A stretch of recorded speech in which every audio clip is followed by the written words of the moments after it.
This is Friday afternoon, February 4th, 1966. We are now in the auditorium of the Joint U.S. Public Affairs Office in Saigon, Vietnam. This afternoon we're going to interview a former lieutenant in the North Vietnamese Army who was infiltrated into the Republic of Vietnam from the north and who surrendered in this country on November 26, 1965. Our interpreter this afternoon will be Mr. Bun. Would you introduce yourself by name and rank, please? Ông làm ơn tự giới thiệu và cho chúng tôi được biết cấp bậc. Tôi là Bùi Văn Cường. Cấp bậc của tôi là trung úy chính trị viên đại đội 16 thuộc trung đoàn bộ của sư đoàn 35B của Bắc. My name is Bùi Văn Cường. I'm a first lieutenant belonging to the 16th Signal Company, directly attached to Regiment 101 and Division 325B. Now, when did you first learn that you and your unit were going to be sent south? Ông được biết tin là đơn vị của ông sẽ được phái vào Nam từ bao giờ? Tôi được biết tin đơn vị chúng tôi chuẩn bị đi vào Nam là tháng 3 năm 1965. I was informed that my unit will be sent south in March 1965. Where was the unit located at that time? Could you show us on the map, please? Đơn vị của ông hồi đó đóng ở đâu và nếu được thì nhờ trung úy chỉ cho chúng tôi được biết ở trên bản đồ. Đơn vị của chúng tôi đóng quân là thời kỳ đóng quân chuẩn bị đi Nam là đóng khu rừng Tuyên Hóa. My unit was stationed in the forest in Tuyên Hóa.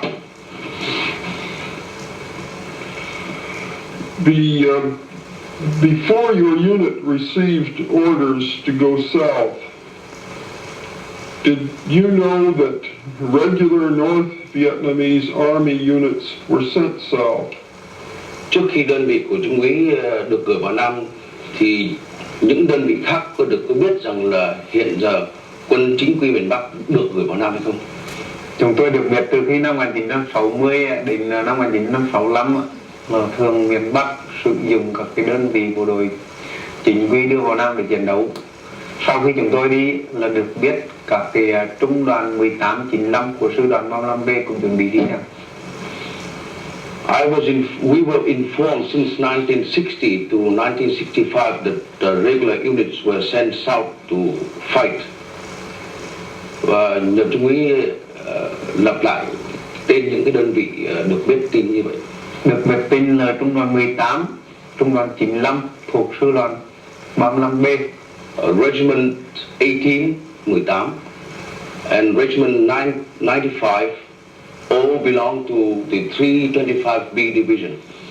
As you know, the North Vietnam regime has always maintained that it is not sending regular army units to the south to fight against the People's Republic of Vietnam.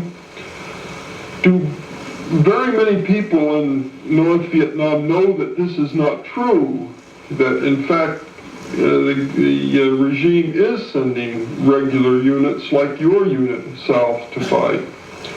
Thường thì chính thể miền Bắc vẫn tuyên bố rằng không có đơn vị chính quy nào đứng chiến đấu ở miền Nam chống lại nhân dân miền Nam cả. Nhưng theo ý trung úy thì nhân dân miền Bắc có tin cái lời nói đó không? Và chẳng hạn vì có những đơn vị như là đơn vị của trung úy đã vào Nam để chiến đấu. Nhân dân miền Nam, nhân dân miền Bắc là thông thường là tin tưởng bởi vì chính phủ miền Bắc thời kỳ năm 60 thì bảo là không có đơn vị nào, nhưng mà đến năm 65 thì phần nhiều là đơn vị chính quy vào Nam chiến đấu, nhân dân được biết. Ordinarily, the people always believe in what the government says. But since 1960, they have get to know that there were units, regular units of North Vietnam being sent south to fight. When you were told that your unit was going to be sent south to fight, what reason did they give you for this? Why did they say they were sending you south to fight? Khi được lệnh vào Nam chiến đấu thì người ta đã cho Trung úy những lý do gì? Chúng tôi được lệnh vào Nam chiến đấu là lý do hai cái nhiệm vụ chủ yếu. Cái thứ nhất là vào miền Nam đánh Mỹ để giải phóng miền Nam. Thứ hai là đánh xong miền Nam, đánh Mỹ xong thì làm nhiệm vụ xây dựng xã hội chủ nghĩa miền Nam. We were given two main reasons.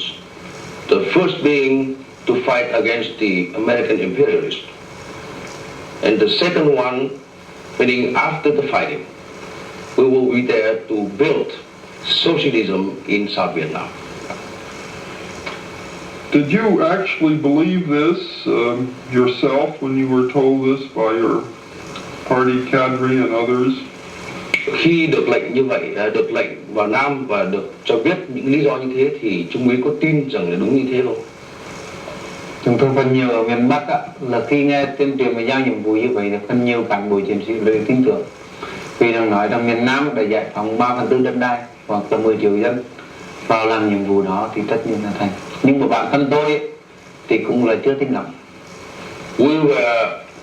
All of us had a deep belief in what they said, because they told us that 3/4 of the South has been liberated.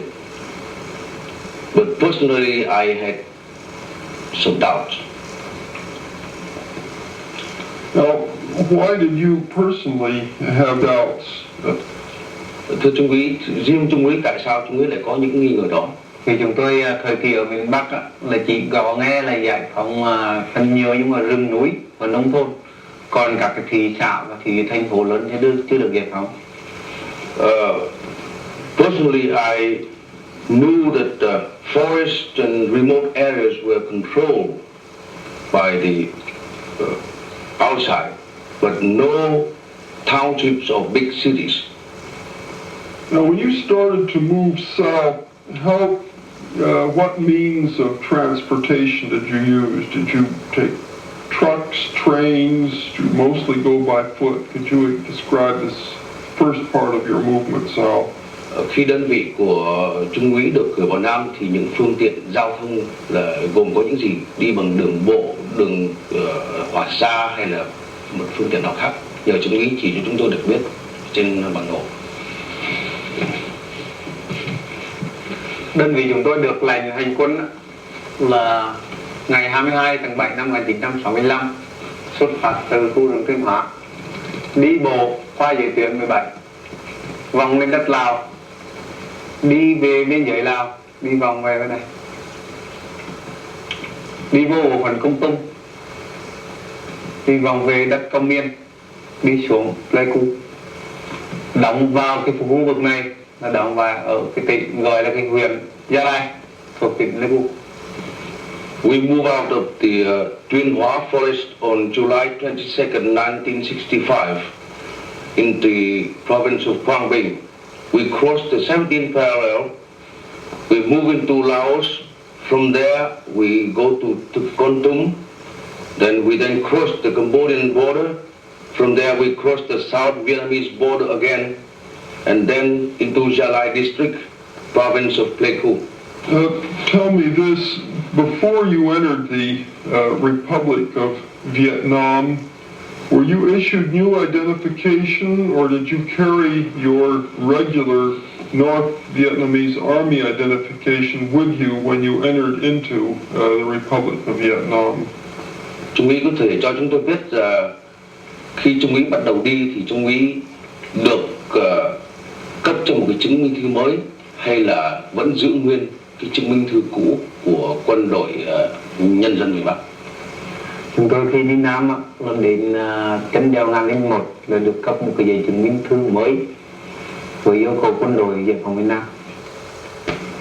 We were given a new ID card when we arrived at the đèo ngang. Đèo 1001.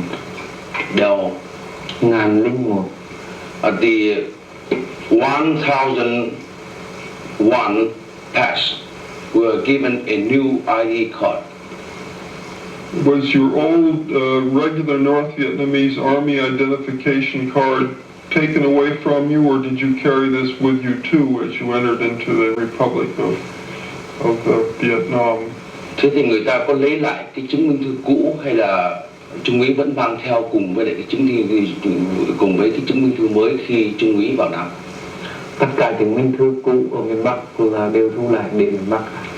All our old ID cards, all papers were taken away and left behind. Why do you think that they did this? Why do you think that they took your old identification away and issued you new identification? Trung úy có thể cho chúng tôi biết tại sao người ta lại lấy lại những chứng minh thư cũ và cấp chứng minh thư mới hay không? Chúng tôi được biết là đưa tất cả những cái sổ sách giấy tờ miền Bắc đi vào miền Nam là lỗi bí mật, cho nên phải thu lại. We were told that all our papers and ID cards and all necessary, all of the papers had to be left behind in the north. Otherwise, they were afraid that secrets will be leaked out. I see. Now, you were en route marching down towards the south for quite a number of weeks. Tell me, how were you supplied during this time? Suốt từ thời gian mà đi từ miền ở bên kia vĩ tuyến 17 xuống vào Nam, Trung úy đi mất nhiều tuần lễ.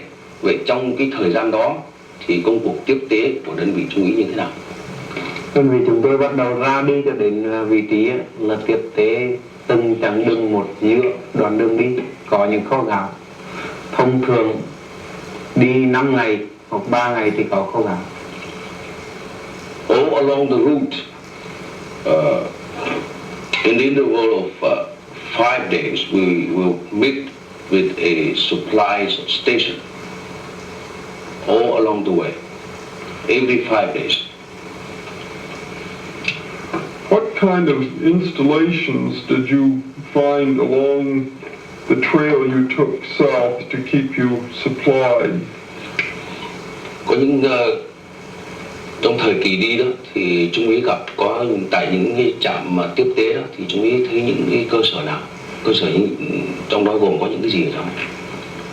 Trong tất cả những cơ sở đó, thông thường chúng tôi gặp giữa đường thì có gạo, muối là căn bản. In those supply stations, we found mostly rice and salt, and it's just completely very simply built. Now, what sort of weapons and ammunition were you carrying with you, and where did this equipment come from? Lúc đi đường thì đơn vị của Trung úy mang theo những thứ vũ khí gì, đạn dược, gồm có bao nhiêu và do ai chế tạo? Chúng tôi thông thường đi là trang bị những loại tiểu liên, súng trường, trung liên, đại liên, DPZ, cối, thông thường nhãn hiệu là của Nga Xô. We carry rifles, submachine guns, and machine guns, and recoilless rifle cannons, and they were made mostly by Russia and China. Now, tell me this: when did you actually decide to surrender? Thì Trung úy có thể cho chúng tôi được biết là Trung úy định về quy thuận với chính phủ quốc gia thì bao giờ? Tư tưởng của chúng tôi định về quy thuận với chính phủ là thời kỳ năm 1960, 64, 63 ở miền Bắc. Sau có vào điều kiện đó thì tôi đi vào chiến đấu là tôi về thôi. We were thinking of giving ourselves up to the nationalist government since 1960, 1963, 1964, and we were waiting for the occasion. And when we had the occasion, we did it. You say we, were there other people with you that surrendered at the same time you did? Trung úy dùng chữ chúng tôi thì vậy thì trung úy trong chúng tôi đó chỉ có riêng trung úy hay là có những còn nhiều người khác nữa? Chúng tôi bởi vì là bản thân chúng tôi, bản thân cá nhân. Said that chúng tôi means we here means I. I see. Now, how did you go about surrendering? Could you describe this a little bit? Thì trung úy có thể nói cho chúng tôi được biết qua về cái cách trung úy tìm cách mà về quy thuận với chính phủ quốc gia hay không? Tìm cách quy thuận với quốc gia là thời kỳ ngoài kia thì chúng tôi bắt được tin tức, bắt được đường lối khoan hồng của chính phủ Cộng hòa.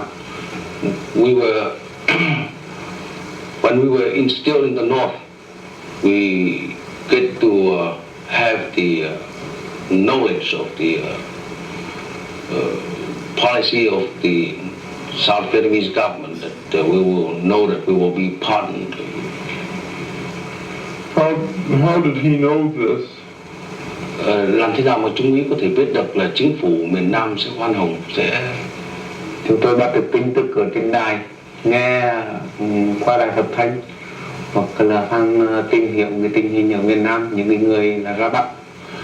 We got our information mostly through radio broadcast and through talks to people coming from the South.